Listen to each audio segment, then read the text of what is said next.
Bonjour à tous, aujourd'hui on va réaliser le test de deux produits de chez Kianli, donc notamment le iPower Max ainsi que les nouveaux stencils 3D couleur black.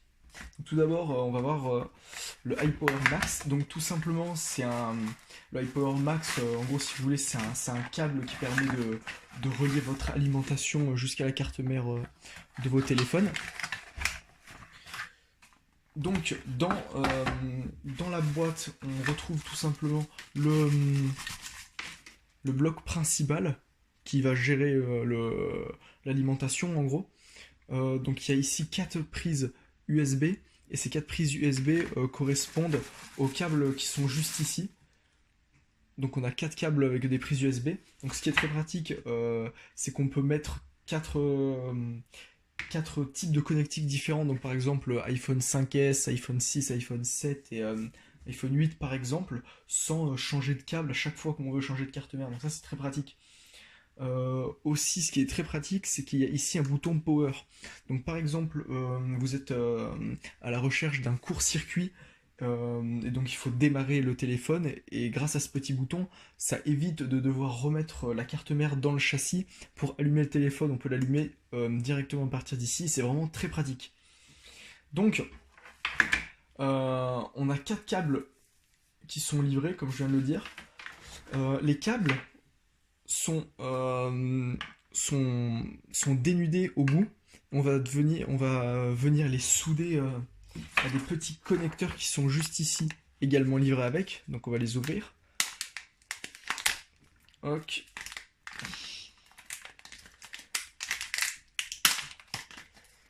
Alors on va voir à quoi ils ressemblent ces petits connecteurs. Donc normalement on a toutes les connectiques à partir de l'iPhone 6. Je crois qu'il n'y a pas iPhone 5S, mais à partir de l'iPhone 6 c'est sûr. Donc je viens de voir qu'il y a des petites gaines thermorétractables qui sont livrées avec. C'est pratique pour mettre au bout afin de protéger et éviter que les câbles se dessoudent. Donc voilà, on a des petites gaines thermorétractables comme ceci.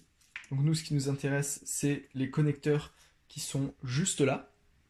Donc par exemple, ici je vois qu'il y a un connecteur d'iPhone 8 et 8 Plus. Donc on va tout simplement venir souder ici notre câble.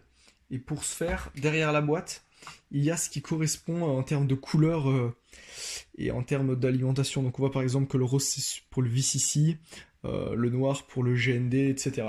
Du coup, ce qui va permettre de venir faire nos soudures. On a également un petit câble comme ça. Alors ça par contre je ne sais pas du tout ce que c'est. Je sais pas.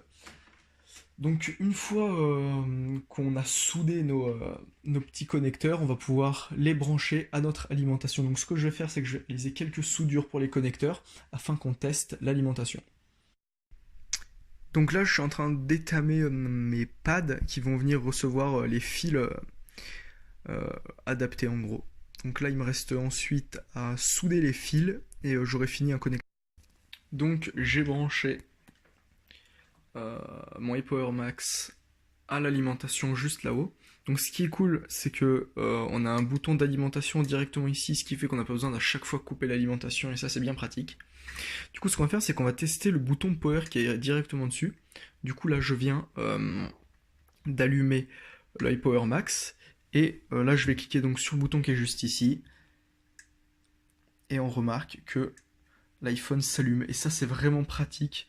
Donc comme je vous le disais, quand vous allez faire la détection de court-circuit par exemple, ou tout simplement travailler sur votre carte mère pour tester les voltages, etc., c'est bien plus pratique à chaque fois redevoir mettre la carte mère dans le châssis.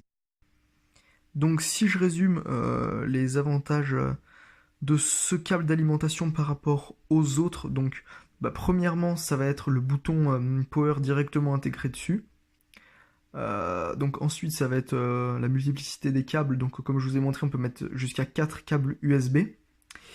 Et ce qui est également pratique c'est que ce boîtier simule la batterie, ce qui fait que votre iPhone peut être branché autant de temps que vous voulez avec l'alimentation, parce qu'il va croire que c'est une batterie.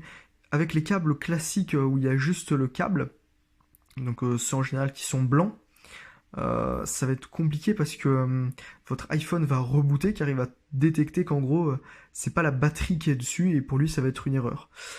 Du coup voilà pour les avantages de ce produit.